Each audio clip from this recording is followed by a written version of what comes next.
제11주 다같이 찬양으로 예배 시작하겠습니다.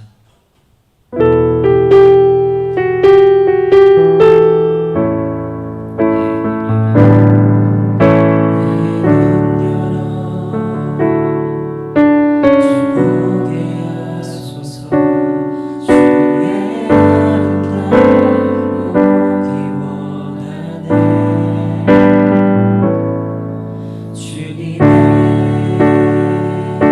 큰 영광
오직 한 분이신 하나님 아버지, 지금 이 시간 주님만 예배하기 위해 온유교회 성도들이 주님의 전에 모였습니다. 아멘. 주님이 창조하셨지만 많은 사람들이 주님의 다스림 가운데 있지 않는 비진리가 만연한 세상에서 주님의 이름을 부르며 열심히 일상을 살아내고 이 자리에 함께 모였습니다. 주님이 만드신 공동체로 이전에 모여 예배할 수 있음에 감사합니다. 아멘. 주님이 앞서가시고 우리를 사랑의 끈으로 한데 묶어 인도하시는 주님을 경험하는 예배를 기대합니다. 주님. 우리를 구원처럼 혼자 두지 않으시고 항상 우리와 함께 계셨음을 아멘. 인정하고 고백하게 되는 예배가 되기를 기도합니다. 아멘. 우리의 삶은 우리만 잘 살고 끝나는 것이 아닌 우리를 통해 열방이 하나님을 알고 예배하게 하는 것이 우리의 사명임을 깨닫는 예배가 되기를 원합니다. 아멘.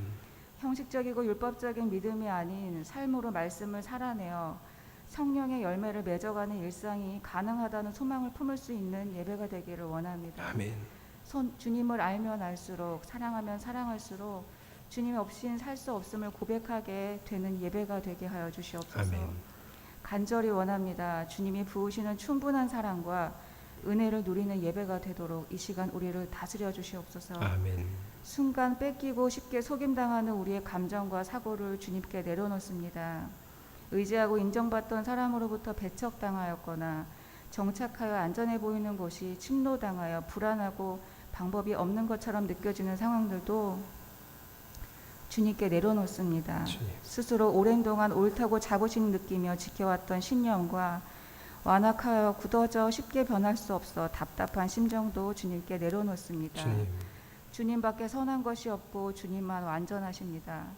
그 선하고 완전한 주님께 우리 삶의 모든 영역을 내려놓사오니 이 시간 새롭게 하여 주시옵소서. 아멘. 새롭게 주시는 새 은혜로 새 영을 우리 속에 두시고 새 마음을 우리에게 주시어서 우리 육신에서 굳은 마음을 제하고 부드러운 마음을 주시옵소서. 아멘. 주님이 뿌리시는 씨가 심겨져 잘 자라는 밭이 되도록 이 시간 우리의 마음밭을 기경하여 주시옵소서. 주님이 다스리기 좋도록 우리를 만들어 주시옵소서. 온라인 오프라인으로 함께 머리 숙인 우리 모두에게 친히 안수하시고 마음을 만져주시옵소서. 아멘. 회개의 눈물과 선포의 목소리가 터져나오도록 깊이 만져주시옵소서. 아멘. 더불어 기도하는 것은 지금 곳곳에서 드리는 주님이 주인 되신 모든 예배 안에 동일하게 일하여 주시옵소서. 모임이 어려운 이 시기에 각자의 모양으로 드려지는 모든 예배에 충만한 주님의 임재가 있게 하여 주시옵소서. 아멘. 상황이 바뀌었을지라도 예전이 그리울지라도 방법을 몰라 순서 없이 하게 될지라도 주님을 주인으로 인정하고 주님의 다스림을 구하는 모든 예배 안에 성령을 부어주시옵소서. 아멘. 그리하여 곳곳에서 더 많은 곳으로 주님을 예배하는 모임들이 생겨나게 하시고 말씀이 세상 끝까지 전해지는 일들이 속히 일어나게 하여 주시옵소서. 아멘. 그래서 주님이 온 열방의 사람들을 다스려 함께 예배하는 일들이 일어나게 하여 주시옵소서. 아멘. 모든 것이 죽은 것 같으나 주님의 말씀이 있는 곳엔 생명력과 운동력이 있음을 믿습니다.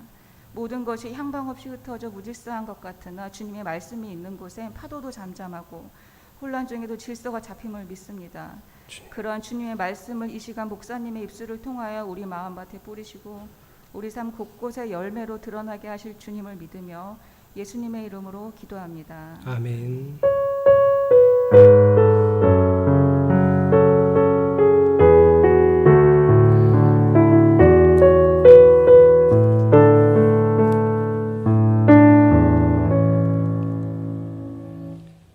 오늘 하나님의 말씀은 창세기 20장 1절에서 18절입니다. 오늘은 교독하겠습니다. 창세기 20장 1절에서 18절 교독하겠습니다. 아브라함은 마므레에서 네겝 지역으로 옮겨가서 가데스와 수루 사이에서 살았다. 아브라함은 그랄에 잠시 머문 적이 있는데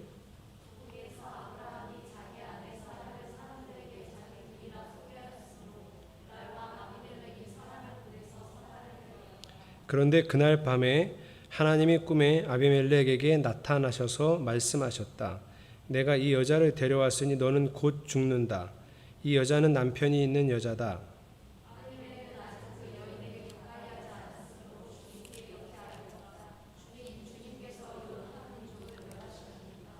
아브라함이 저에게 이 여인은 자기 누이라고 하지 않았습니까? 또 이 여인도 아브라함을 오라버니라고 말하지 않았습니까? 저는 깨끗한 마음으로 떳떳하게 이 일을 하였습니다.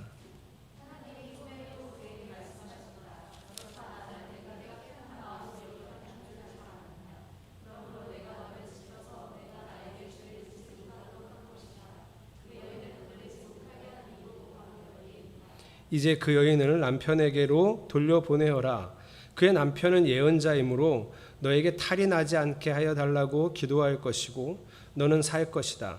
그러나 그 여인을 돌려보내지 않으면 너와 너에게 속한 사람들이 틀림없이 다 죽을 줄 알아라.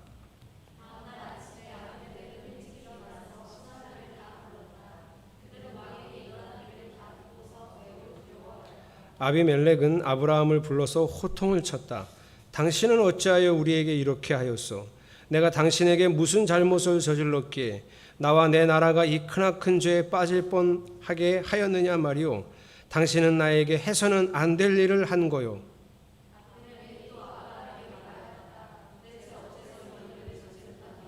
아브라함이 대답하였다.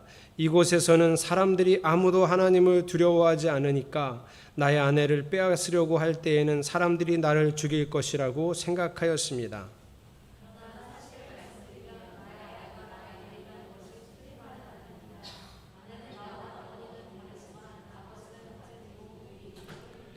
하나님이 나를 아버지 집에서 떠나서 여러 나라로 두루 다니게 하실 때 내가 아내에게 부탁한 말이 있습니다. 우리가 어느 곳으로 가든지 사람들이 나를 두고서 묻거든 그대는 나를 오라버니라고 하시오. 이것이 그대가 나에게 베풀 수 있는 은혜요 하고 말한 바 있습니다.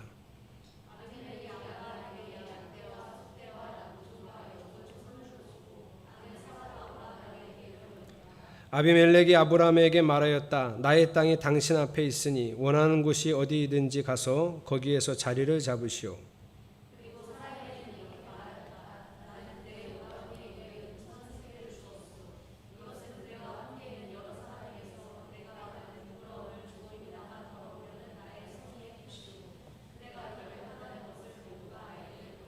아브라함이 하나님께 기도하니 하나님이 아비멜렉과 그의 아내와 그의 여종들이 다시 아이를 가질 수 있도록 태를 열어 주셨다. 아비멜렉이 아브라함의 아내 사라를 데려간 일로 주님께서는 전에 아브라함 집 모든 여자의 태를 닫으셨었다. 아멘. 우리 옆에 지체들과 인사하겠습니다. 말씀이 결론이 되도록 살아갑시다. 우리 한 번 더 인사하겠습니다. 매 순간 하나님을 바라봅시다. 주일 일정은 똑같습니다.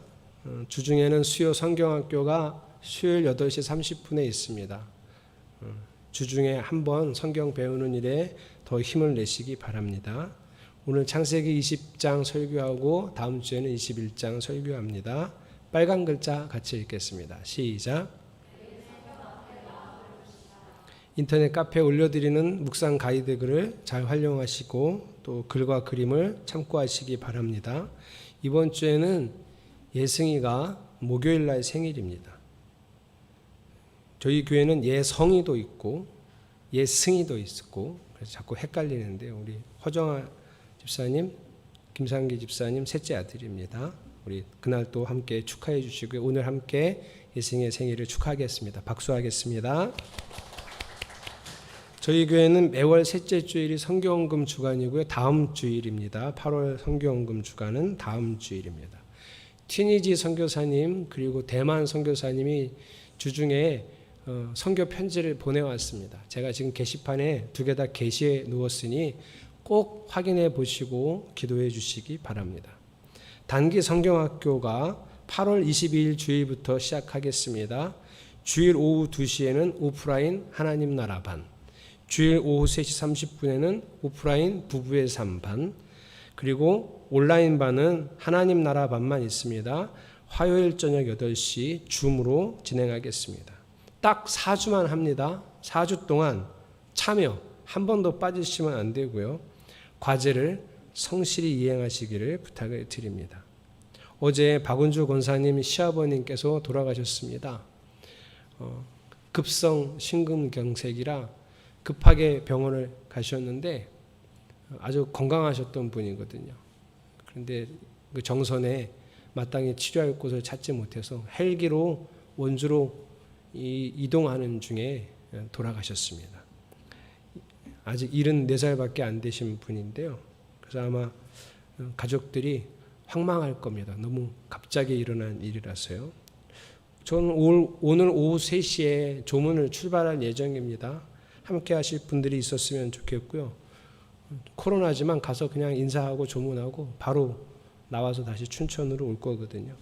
함께 하실 수 있는 분들이 있으시면 저에게 개인적으로 알려주시기 바랍니다.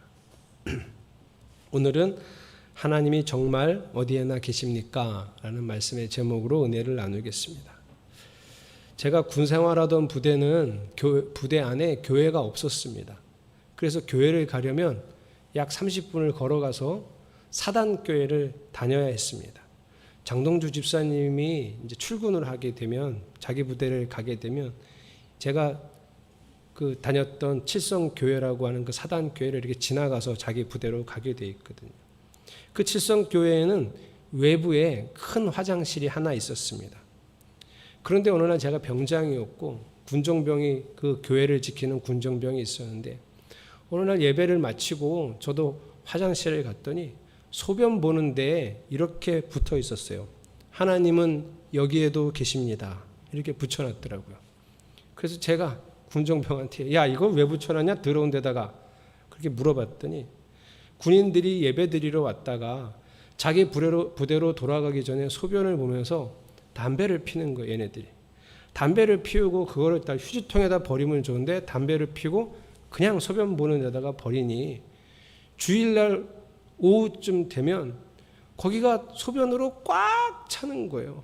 그러면 이 군정병은 매주일 오후에 집게를 갖고 와서 담배꽁초를 다 걷어내고 그걸 청소를 다시 하고 그래야 되니까 짜증이 엄청 났는데 도저히 안 되겠다 싶었는지 그거를 붙여놓은 거예요. 하나님은 여기에도 계십니다. 그래서 제가 야 걔네들이 하나님이 여기에도 계신 줄 아는 애들이면 여기서 담배를 피겠냐? 이게 될성 싶은 글 이걸 여기다 왜 갖다 붙였어? 이렇게 하지 말고 목사님한테 말씀드리고 다른 방법을 찾아. 그 당시 군종 장교셨던 목사님은 계급이 소령이었습니다. 목사님한테 말씀드리자마자 그 다음 주부터 교회 다니는 부사관, 우리 장동주 집사님 같은 부사관 아니면 소위 중위 대위되는 장교분들, 교회 다니는 분들을 따로 모아서 그분들을 돌아가면서 주일 예배가 마치면 화장실 앞에 그냥 가만히 20분간 서 있게 했습니다. 그리고 소변기는 고장나는 일이 전혀 없었습니다. 주일에 교회에 오는 사병들 대부분은 교회에 자러 옵니다. 푹 주무시러 오거든요. 그래서 예배 드릴 때 보면 앞에서 3분의 1은 예배를 하고요. 그 뒤로는 다 잡니다. 엎드려 잡니다. 그렇게 푹 주무시고 상쾌한 몸으로 일어나셔서 초코파이와 음료수를 받아서 자기 부대로 돌아갑니다. 그런 군인들한테는 하나님이 보이지 않습니다. 그냥 자러 왔는데요. 그래서 그런 사람들한테는 차라리 눈에 보이는 부사관이나 장교가 더 무서운 법입니다. 그래서 그 벽보를 떼어내게 했습니다. 야, 이렇게 더러운 데다 다시는 이런 거 붙이지 마. 하나님은 여기에도 계십니다. 웃기고 있다 너 진짜. 그러면서 떼게 했습니다. 그 사람들은 하나님을 안 믿으니까 하나님을 모르니까 그런 거 소용 하나도 없습니다. 교회 푹 자러 왔는데 하나님이 보이겠습니까? 다 이해가 됩니다. 그러면 우리는 하나님을 믿고 하나님이 계신 걸 알기에 여기까지 와서 주일날 예배드리는 우리는 잘 알고 있겠죠? 하나님은 어디에나 계십니다. 우리는 이 사실을 확실하게 믿고 있을까? 오늘은 이 얘기를 하려고 합니다. 창세기 20장에서 아브라함은 주로 유대 지역, 헤브론을 중심으로 한 유대 지역에서 머물고 살다가 오랜 세월을 네겝 지역으로 옮겨갑니다. 그는 가데스와 수르 사이에 살았다고 성경이 말하는데 이 지역은 가나안 땅 최남단이라고 말하는 브엘세바 아래쪽에 있는 광야 지역입니다. 이렇게 남방 광야 지역을 이렇게 두루 다니면서 살다가 어느 날은 그랄이라고 하는 블레셋 도시국가 근처로 이동을 하게 된 거예요. 그런데 블레셋은 이런 도시 국가가 여러 개가 연합한 연합 국가거든요. 그 그랄도 하나의 국가, 도시 국가인데 이 도시 국가마다 왕이 있습니다. 블레셋은 왕 이름이 항상 똑같아요. 이집트 왕 이름은 바로 성경에. 블레셋의 왕 이름은 아비멜렉. 뜻은 내 아버지는 왕이다 이런 뜻이에요. 그래서 아비멜렉이 있었는데 이 그랄의 아비멜렉이 사라를 데리고 갔어요. 자기 아내를 삼겠다고. 이 당시 추측하건대 사라는 임신 상태였습니다. 이삭을 갖고 있었을 상태겠죠. 사라를 데리고 갔어요. 그리고 그날 밤에 하나님이 꿈에 아비멜렉의 꿈에 나타나서 협박을 하십니다. 너는 곧 죽는다. 너 죽을 줄 알아? 그 여자는 남편이 있는 여자다. 꿈에서도 아비멜렉이 화들짝 놀랐어요. 아마 꿈에 이불킥 했을 겁니다. 너무 놀라서. 그래서 이렇게 꿈에 말합니다. 주님은 의로운 사람과 의로운 민족을 멸하시겠습니까? 주님, 그 사람이 그 여자를 자기 누이라고 했습니다. 그 여자도 그 사람 남자를 보고 자기 오라버니라고 했습니다. 저는 깨끗하고 떳떳한 마음으로 이 일을 했습니다. 그냥 한순간 즐기려고 데리고 온 게 아니라 아내를 삼으려고 데리고 했다는 것을 이 말에서 추측할 수 있겠죠. 그런데 주님이 그 말을 들으시고 그래 나도 알아. 그래서 내가 오늘 나타난 거야. 네가 더 큰 죄를 짓지 못하게 하려고 나타났으니 이제 그녀를 남편에게로 돌려보내라 하시면서 이렇게 마무리를 하세요. 7절 읽어보겠습니다. 시작. 이제 그 여인을 남편에게로 돌려보내어라. 그의 남편은 예언자이므로 너에게 탈이 나지 않게 해달라고 기도할 것이고 너는 살 것이다. 그러나 그 여인을 돌려보내지 않으면 너와 너에게 속한 사람들이 틀림없이 다 죽을 줄 알아라. 아브라함을 지금 아비멜렉에게 그는 예언자다. 내 말을 대변하는 사람이다. 이렇게 소개를 해준 거예요. 그리고 그가 기도해 주지 않으면 너는 무사하지 못할 줄 알아. 하고 결론을 내준 거죠. 그 다음날 아침 일찍 일어나서 아비멜렉의 신하들을 불러서 이 일을 얘기하고 아브라함을 불러서 책망을 합니다. 아브라함의 찌질한 변명을 들은 아비멜렉은 정말 기가 찰 노릇이죠. 그럼에도 불구하고 아브라함 일가가 그랄 지역에서 마음 편히 살 수 있도록 아무 데서나 정착하고 살라고 땅을 내줍니다. 그리고 그 이후로 오랫동안 살았겠죠. 오랫동안 아비멜렉의 집안을 위해서 기도해 줬고요. 그 기도가 하나님께 응답돼서 아비멜렉의 집안에 내려졌던 저주들이 풀립니다. 17절 18절인데요. 태를 닫으셨었대요. 그러니까 여러분 17절 18절은 적어도 4년 5년이 걸리는 일입니다. 우리가 아비멜렉이 저 여자를 데리고 와서 우리 집안이 이제 여자들이 임신을 못하는구나. 이거 아는데 몇 년 걸릴까요? 한 2, 3년 걸려야지 알죠. 왜 다 임신을 못해? 이렇게. 그리고 다시 하나님이 태를 열어주셔서 임신을 하고 아이를 낳게 됐다. 이것도 한 2, 3년이 걸려야 알죠. 그러니까 최소한 4년에서 6년은 걸리는 이야기가 17절, 18절이에요. 하나님이 말씀하시고 사라를 데려온 후에 꾸준히 아비멜렉의 집안에는 이 아이를 낳지 못하는 어려움이 있었고 그 기간 동안에 아브라함은 꾸준히 기도해주고 아비멜렉은 그런 아브라함이 기도할 수 있고 평안히 살 수 있도록 땅을 보장해 준 것이요. 이게 창세기 20장 얘기예요. 아니 근데 우리는 이렇게 읽으면 안 되는데 창세기 20장 읽으면 아니 이 인간이 믿음의 조상이라는 수식어나 갖다 붙이지 말지. 아브라함이 믿음의 조상이긴 한데요. 저는 이 영역에서는 제가 난 것 같아요. 제가 나요 진짜로. 제가 우리 아내를 팔아먹겠습니까? 차라리 내가 죽으면 죽었지. 그렇게 안 보이나 봐. 제가 난 것 같아요. 우리는 근데 창세기 20장 읽으면 뭐 이딴 인간이 다 있어. 이걸 남자라고 하는 생각이 먼저 들죠.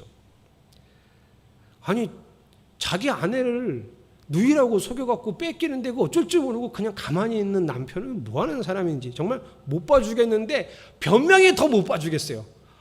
변명이 더 찌질해. 12절. 그러나 사실을 말씀드리면 나의 아내가 나의 누이라는 것은 틀린 말이 아닙니다. 아내는 나와는 어머니는 다르지만 아버지는 같은 이복 누이이기 때문입니다. 누가 아니래? 진짜. 그러나 지금은 아내잖아요. 이거를 변명이랑 그냥 저 입을 다물라 진짜. 저 말이나 하지 말지. 저 말까지 하니까 더 찌질해 보이는 거예요. 우리가 이런 관점으로 창세기 20장을 읽으면 어떻게 한 번 그런 것도 진짜 수치스러운데 어떻게 두 번이나 이럴 수가 있어? 이런 생각이 그냥 들거든요. 그런데 창세기 20장을 한번 이 생각을 빨리 내려놓고 20장을 전체적으로 한번 보세요. 어쨌든 데려간 건 금방 1절 2절에서 금방 데려갔고요. 꿈에 나타나셔서 아비멜렉이 못하게 하신 게 긴 이야기고, 그 다음에 아브라함은 뭐라고 그러세요? 예언자다. 그리고 아브라함이 기도해주면 아비멜렉의 집안에 있던 저주가 풀리고, 아비멜렉은 아브라함이 그 열심히 기도하면서 평안히 살 수 있도록 땅을 제공하고. 그러니까 여러분, 이게 창세기 20장이 너는 어떻게 아내를 누이라고 그러고 속이고 너는 정말 남자가 그게 뭐니? 라고 책망하시는 주제는 절대 아니에요. 주제를 다른 데서 찾아야 돼요. 그래서 이 주제를 찾으려면 실마리가 될 만한 말씀을 하나 찾으시면 되는데 11절입니다. 여러분이 같이 읽어보겠습니다. 시작. 아브라함이 대답하였다. 이곳에서는 사람들이 아무도 하나님을 두려워하지 않으니까.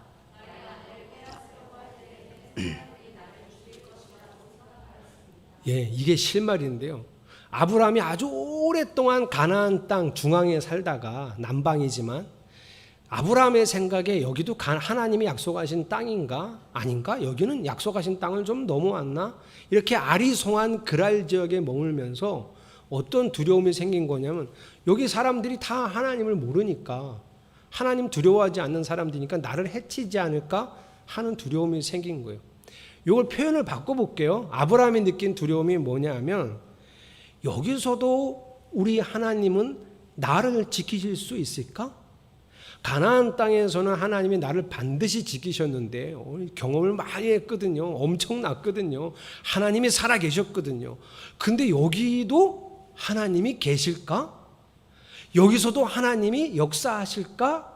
이런 두려움이 생긴 게 창세기 20장의 이야기예요. 그리고 20장을 통해서 하나님은 뭘 얘기하시는 거예요? 여기도 내가 있어. 아브라함아, 여기만 있겠냐? 나는 온 우주에 너랑 같이 늘 존재한단다.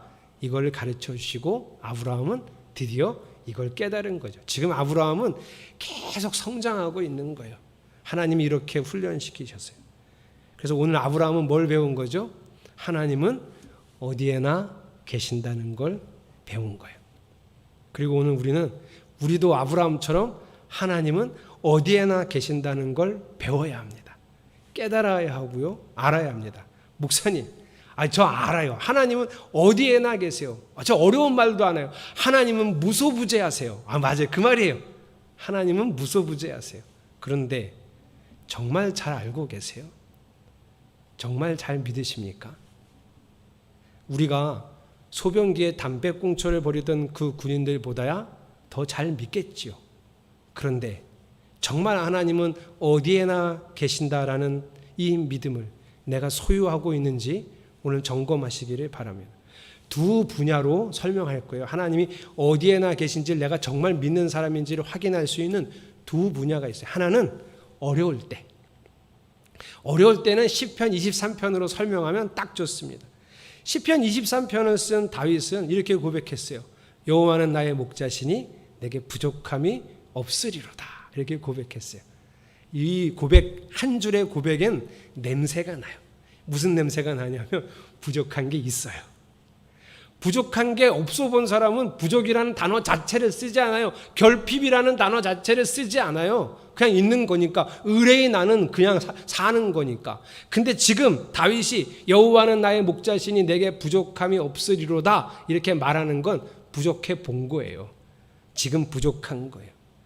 근데 조금 더 시편 23편 읽어보면 얼마나 부족한지, 얼마나 결핍한지를 알 수 있는데 이렇게 얘기해요. 내가 사망의 음침한 골짜기로 다닐지라도. 엄청난 고난 가운데 있는 거예요. 엄청난 부족, 엄청난 결핍을 경험하고 있는 거예요. 그런 사람이 왜 부족함이 없다고 했을까요? 내가 사망의 음침한 골짜기로 다닐지라도 주께서 나와 함께 계시니까. 다윗은 그걸 알았어요. 이 사망의 음침한 골짜기에도 하나님은 나랑 같이 계셔. 됐지 뭐. 이 믿음. 그냥 명제, 하나님은 어디에나 계십니다. 우리가 믿겠죠. 그러나 이 믿음이 진짜인지는 그 어디에나가 사망의 음침한 골짜기였을 때에도 여러분은 믿고 있는지를 돌아보시면 돼요. 뭐라고까지 했냐면 원수들의 목전에서, 원수들이 보는 앞에서 내게 상을 베푸시고, 그 상은 표창장이 아니고요, 밥상이에요. 그래서 해번역은 원수들이 보는 앞에서 내게 잔치상을 차려주셨다고 표현해요. 다윗이 어떻게 느낀 거예요? 원수들이 자기를 죽이러 왔어요. 나는 이제 죽었구나, 어떻게 살아야 되나 걱정할 때 하나님이 밥상을 차려주시는 거예요. 다윗아, 걱정하지 마. 배고프지? 너 못 먹은 지 지금 얼마 됐냐? 일단 먹어. 맛있게 먹어. 걱정하지 말고 맛있게 먹어. 상을 차려주셨대요. 자기 맛있게 먹었대요. 그래서 이것이 하나님은 어디에나 계신다는 믿음입니다. 걱정하고 있습니까, 여러분? 근심, 염려, 두려움 하고 있습니까? 갖고 있습니까? 하나님이 여기 계신데요. 전능하신 하나님이 나와 함께 계시는데 왜 그거를 붙들고 있을까요? 여러분, 과연 하나님은 어디에나 계십니다. 이 믿음 소유하고 있는지, 이 어려운 고난의 문제 앞에서 자신을 점검해 보시기를 축복합니다. 두 번째 분야예요. 하나님은 어디에나 계신다는 믿음이 나한테 있는가? 바로 이 분야는 일상의 삶이나 아무런 문제가 없을 때나 혹은 좋을 때예요. 필요와 욕심, 여러분 이거 구분이 되나요? 홈쇼핑을 보고 있습니다. 이렇게 보는데 저거 있으면 좋겠다 우리 집에. 이게 정말 필요인지 욕심인지를 스스로 잘 구분할 수 있습니까? 분별이 되나요? 제가 어제 우득교회 청년부 수련회 하고 왔습니다. 제가 청년부 수련회를 해달라고, 집회를 해달라고 부탁을 받고 그 뒤에 일주일 동안은 그냥 할게요 이렇게 해놓고 일주일은 아무 생각이 없다가 그 일주일이 지나고 나서 고민에 빠졌어요. 제가 우득교회 담임 목사님이 어떤 분인지 모르거든요. 그래서 제가 수소문했어요. 저랑 친한 목사님들한테 전화해서 우득교회 담임 목사님은 어떤 성향의 목사님이고 주로 어떤 설교를 하시는지 좀 물어봤어요.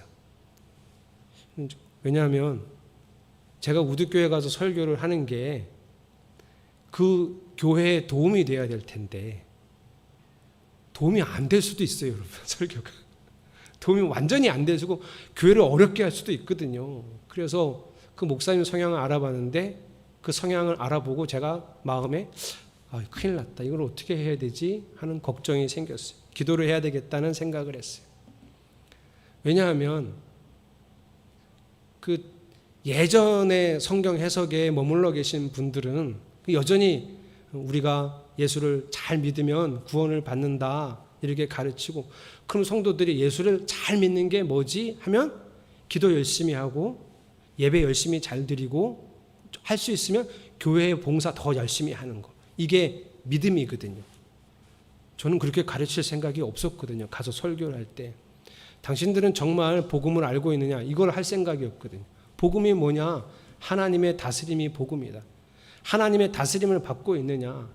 교회 열심히 다니면 구원받냐? 기도만 열심히 하면 구원받냐?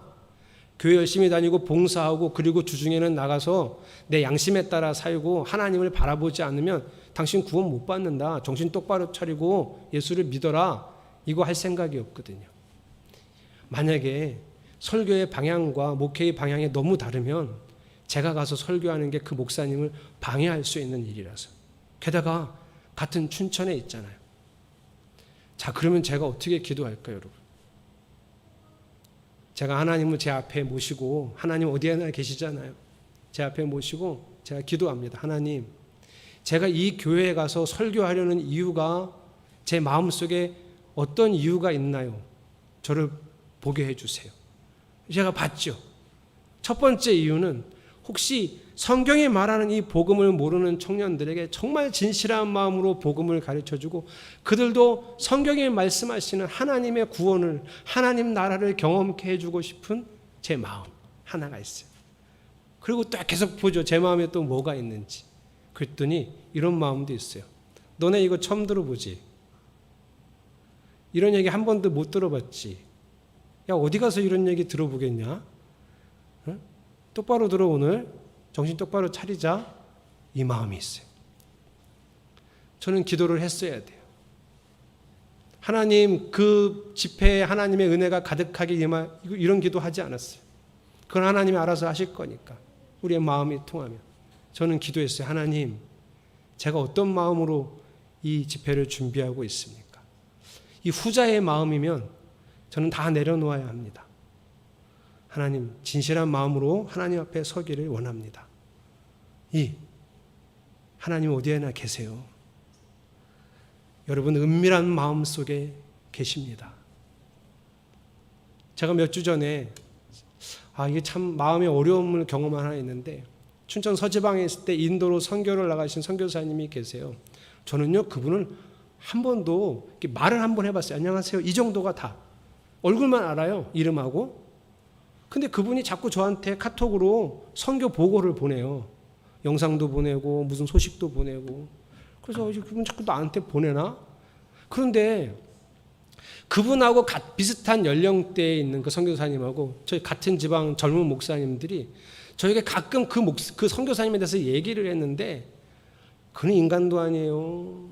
걘 쓰레기예요. 그거는 사람들한테 막 동정심 유발하고 이래서 돈이나 뜯어내려고 하는 사기꾼이에요. 걔는 사꾼도 아니에요. 뭐 이런 얘기를 들어서 제 마음속에 그 선교사님은 완전 쓰레기거든요. 근데 그분이 저한테 카톡을 선교 보고를 보내면 그냥 저는 그분을 모르는데 그냥 마음 이렇게 보면서 쓰레기가 보냈네? 이러고 보는 거예요, 제가. 아니, 모른다니까요. 저는 그분을 몰라요. 근데 그분이 심지어 방송을 탔어요. 인도 선교사로 유명해져 갖고 방송을 탔어요. 그래서 방송에 나온 자기 영상을 또 영상을 만들어서 저한테 또 보낸 거예요. 방송을 보라고.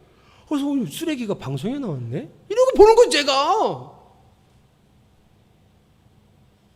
그리고 마음속에 방송국 놈들도 속았네? 뭐 이런 생각을 하고 있는 거예요. 야, 내가 어떻게 이렇게 알아보지도 않고 경험해보지도 않은 사람은 듣기만 해갖고 이렇게 판단을 하고 있지? 그래서 구체적으로 알아보기 시작했습니다. 뭐 결론은 똑같이 났지만 야, 제 마음 하나, 제 속에 있는 것들을 들여다보는 일이 참 어려운 일이에요. 여러분, 제가 아는 몇몇 목사님들도 제가 볼 때 저분은 목사를 하지 않았으면 좋겠다, 목회를 안 했으면 좋겠다는 분들이 있어요. 근데 그런 분들이 어디서 인기가 정말 좋냐면요, SNS에서 그렇게 인기가 좋아요. 제가 정말 속 터져요. 아주 세상에 그렇게 훌륭한 목사님이 없어요. SNS는 여러분 온갖 긍정성으로 가득 차 있습니다. 멋진 휴양지, 신미안을 자극하는 화려한 음식, 일이나 학업에서 크고 작은 성공, 행복해 보이는 가족 사진 등 그곳에는 전시 가치가 있다고 판단되는 삶의 순간만 공유하는 공간이에요. 우리의 삶에는 성취도 있고 좌절도 있습니다. 자랑스러운 일도 있지만 부끄러운 일도 있습니다. 가능한 일도 있지만 불가능한 것도 있고요. 기쁨도 있지만 슬픔도 공존합니다. 다 그렇죠, 여러분. 여러분도 그렇죠. 저만 그런 게 아니라. 그런데 SNS를 보면 대부분 다 전자들만 전시되어 있습니다. 성취, 자랑스러움, 가능, 기쁨, 이런 것들이 SNS에 다 도배되어 있어요. 그리고 후자는 다 숨겨져 있습니다. 이런 이유들로 그걸 보는 사람들이 행복에 강박이 걸려요. 내 삶은 저렇게 빛나지는 않은데 하는 박탈감도 느껴요. 누군가의 점심 식사, 누군가의 화장대, 누군가의 가방 속을 들여다보지 않았다면 절대 느끼지 않았을 부러움, 선망, 질투 등의 감정이 속에서 솟아오르는 거예요.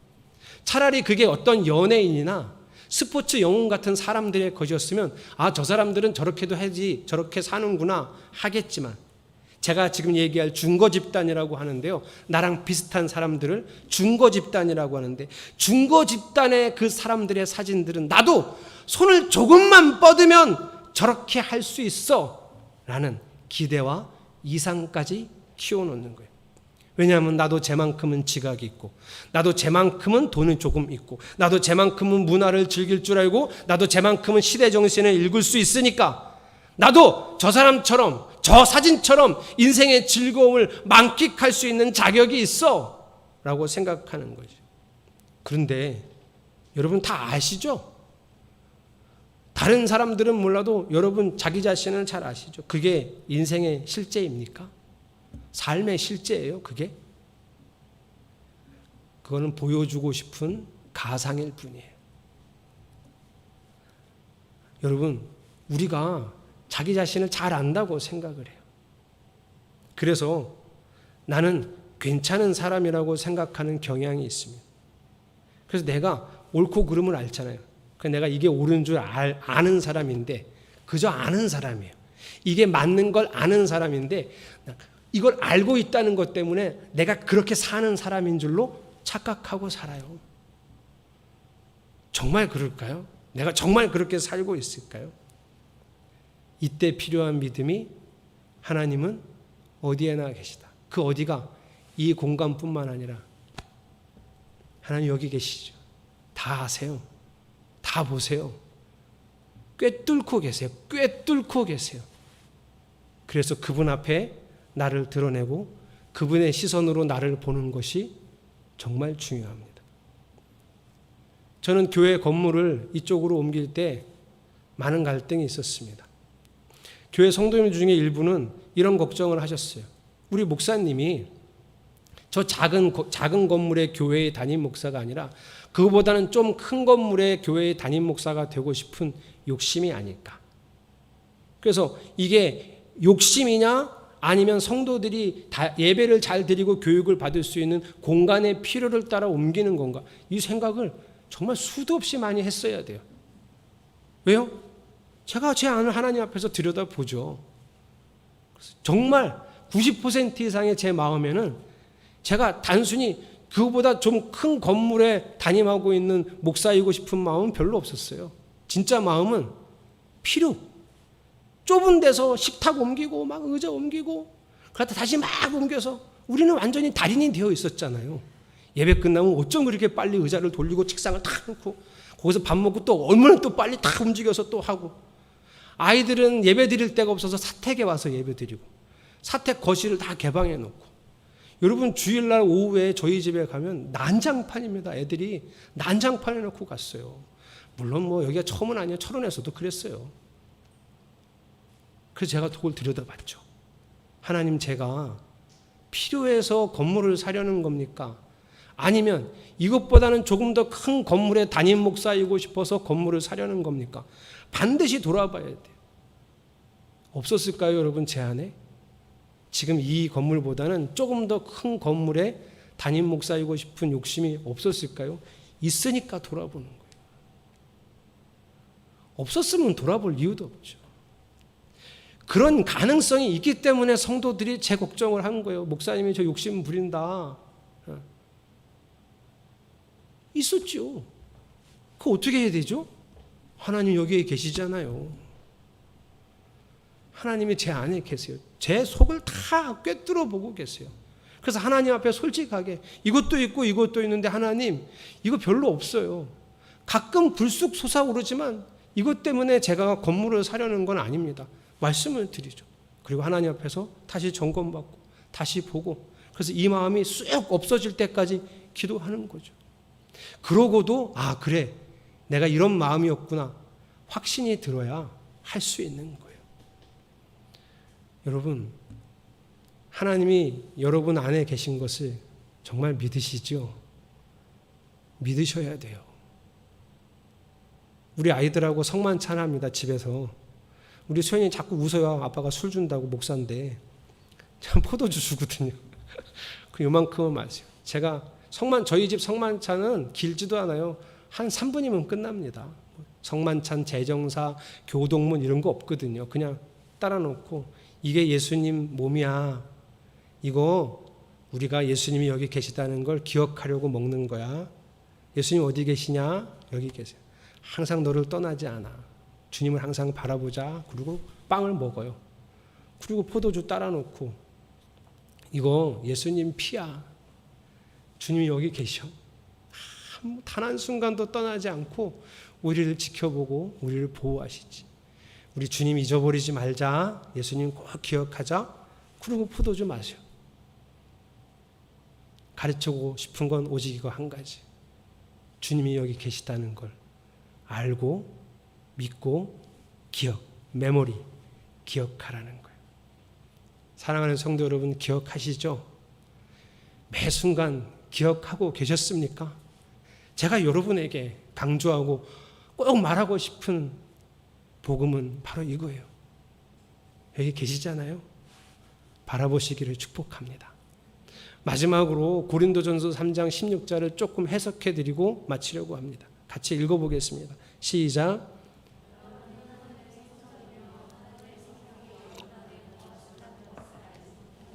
예, 되게 좋은 말씀이죠. 우리가 하나님이 거하시는 성령이 거하시는 내가 성전이구나. 막 이렇게 너무 좋은 말씀인데 이거요 이렇게 좋으라고 하신 얘기가 아니에요. 바울 선생님이요 3장 1절 2절에는 이런 얘기를 하세요. 고린도 교인들한테 니들은 육에 속한 사람이야. 그래서 내가 처음부터 지금까지 니들한테 먹인 거라고는 젖밖에 없어. 니들은 딱딱한 것을 못 먹어. 아주 어려가지고 니들은 육에 속한 사람이야. 이렇게 질타했어요. 그리고 질타의 절정이 이거 3장 16절이에요. 왜 질타했느냐? 교회가 엄청 똑똑한 사람들, 은사가 엄청 많았어요. 이런 교회는 지금도 찾아볼 수 없어요. 신유의 은사 가진 사람이 있고요. 방언하는 사람이 있고요. 방언 통변하는 사람이 있고요. 예언하는 사람이 있고요. 그 능력을 행하는 사람이 있고요. 엄청난 교회예요. 그런데 문제는 싸워. 자꾸 싸워. 그래서 싸우면서 이렇게 해요. 야, 이 교회 누가 세웠어? 바울 목사님이 세웠어. 바울파. 야, 바울 목사님은 세우고 금방 갔잖아. 이 교회를 든든하게 세운 사람은 아볼로 목사야. 아볼로파. 아이고 꼴도 보기 싫어. 저들 맨날 아볼로파 바울파. 아우 저 싸우고 진짜 꼴도 보기 싫어. 교회는 예수님이 베드로의 고백 위에 세운 거야. 베드로파. 어메 꼴도 보기 싫어. 저거 바울 아볼로 베드로파. 아이고 저것도 어떻게 만나기만 하면 저렇게 싸워. 교회가 사람 거냐? 예수님 거지. 그리스도파 뇌파. 지겨워. 이렇게 맨날 싸웠어요. 그래서 바울이 그런 거예요. 니들은 젖이나 먹어야 된다고. 니들은 육에 속한 사람이라고. 그리고 마지막 16절. 하나님이 너희 안에 계신 걸 모르냐? 하나님이 너희 안에 계신다는 걸 몰라? 알면서 어떻게 그럴 수가 있어? 니들은 모르는 것들이야. 하나님이 여기 계시다는 걸 왜 모르느냐? 이게 16절이에요. 여러분도 아셔야 돼요. 그리고 바라보셔야 돼요. 하나님이 내 안에 계시다는, 눈을 뜨고 잠자리에서 눈을 감는 순간까지 하나님을 생각하는 거예요. 어제 가연이랑 성만 찬하면서 얘기하는데 자기 얘기를 이렇게 하는데 제가 아빠는 너희들한테 늘 아빠가 하나님을 바라보고 있다는 걸 보여주고 싶어. 그래서 아빠가 어떤 말을 하기 전에도 하나님을 생각하고 말한다는 걸 알려주고 싶어. 그래서 오늘 이것도 하는 거고 늘 아빠가 어떤 말을 하는지 어떻게 행동하는지를 잘 보고 하나님을 알아가고 너희도 하나님을 바라봤으면 좋겠어. 이렇게 얘기했어요. 여러분에게도 동일한 마음으로 이 말씀을 나눕니다. 주님을 매 순간 바라보시기를 축복합니다. 찬양을 딱 맞는 찬양을 너무 고르고 싶었는데 머릿속에 떠오르지 않아서 제가 하나님을 어디에나 계시다는 믿음에 두 가지를 얘기했는데 후반부보다는 첫 번 그 주님이 환난과 어려움 가운데서도 계신다는 것을 강조하는 찬양이에요. 그러나 여러분 이 찬양하시면서 하나님 제 마음에도 계시죠. 제가 언제나 주를 바라보겠습니다 하는 결단이 있기를 바랍니다. 주님 나를 부르시니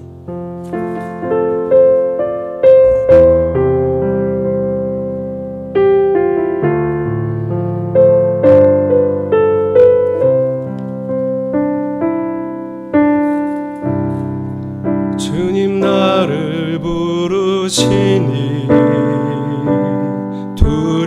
없이 배에서 나가리라. 주님 나를 부르시니 주님 내게 오라시니 주님 보고 계시기에 의심치 않고 바다를 걸어가리라.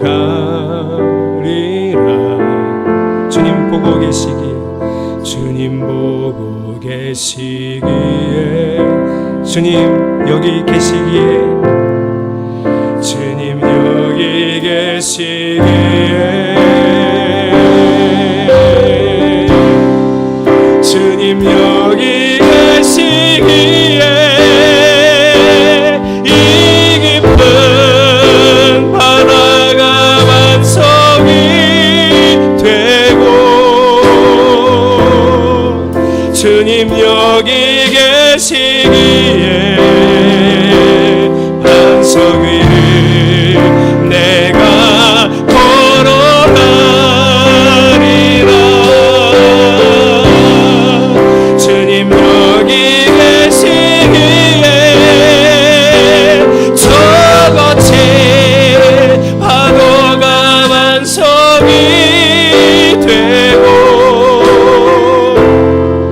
주님 여기 계시기에 반석 위를 내가 걷습니다. 주님 여기 계시기에 이 깊은 바다가 주님 여기 계시기에 이 깊은 바다가 반석이 되고 주님 여기 계시기에 반석 위를 내가 걸어가리라.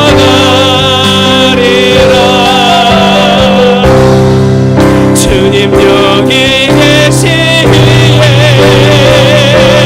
저 거친 파도가 반석이 되고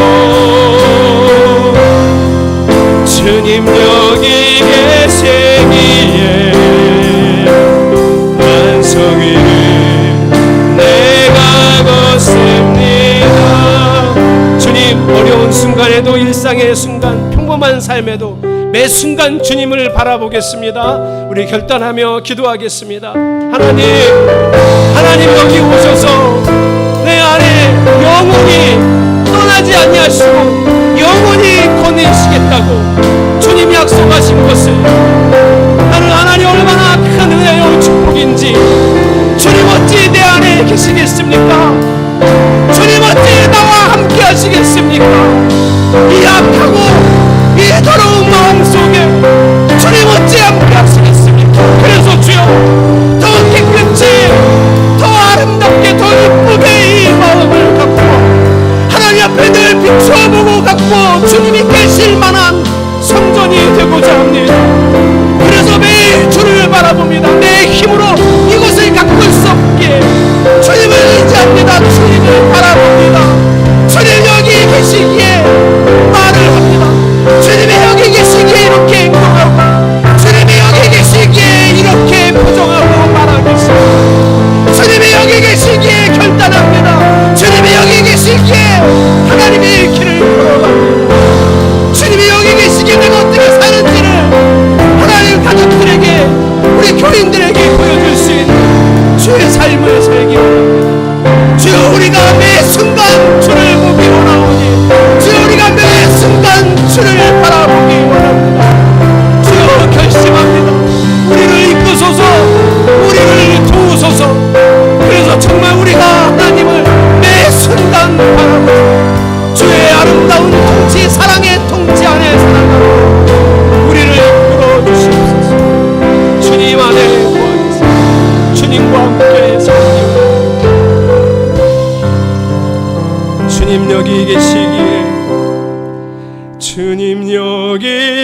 계시기에 저 거친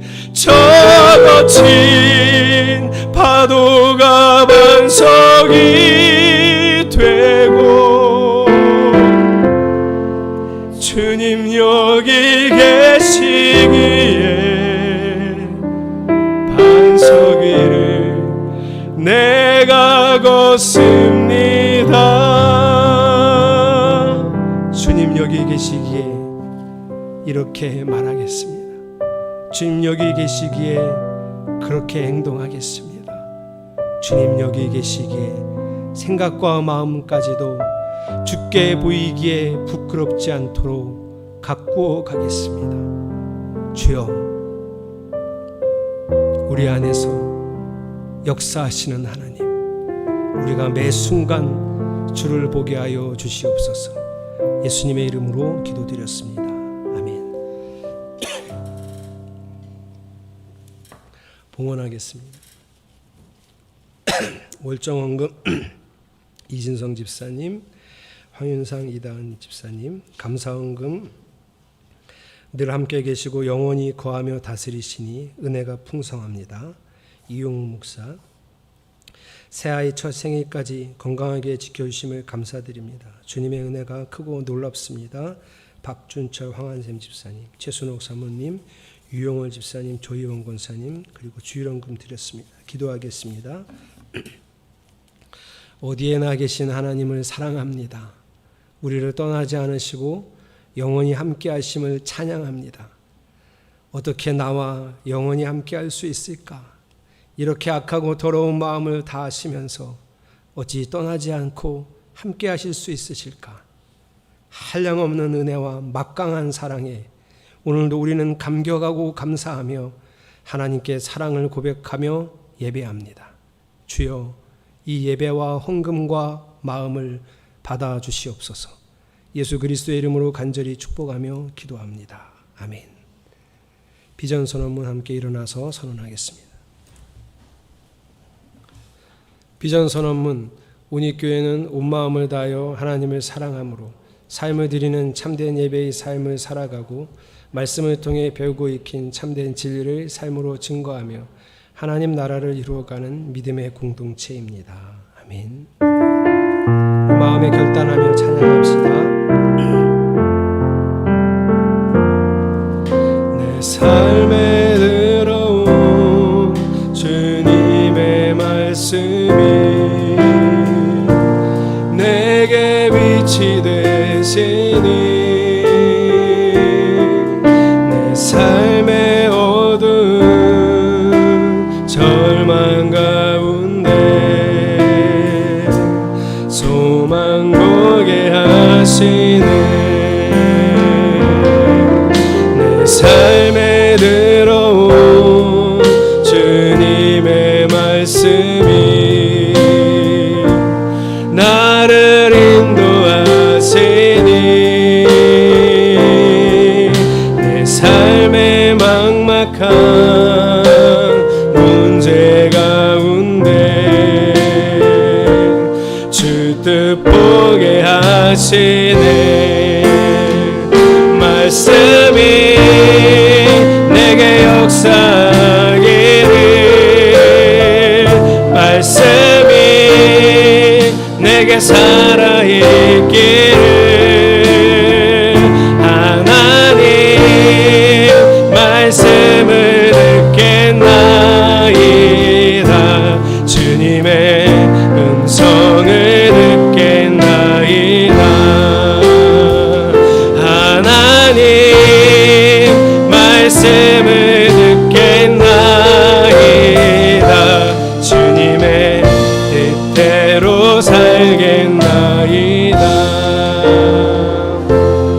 세상 끝날까지 함께 하시는 주 예수 그리스도의 은혜와 성부 하나님의 지극한 사랑하심과 성령 하나님의 동행 이끌어 주심이 어디 하나 계신 하나님을 믿고 바라보기 원하는 주의 백성들 머리 위에 이제로부터 영원까지 함께 하시기를 간절히 축원하옵나이다. 아멘.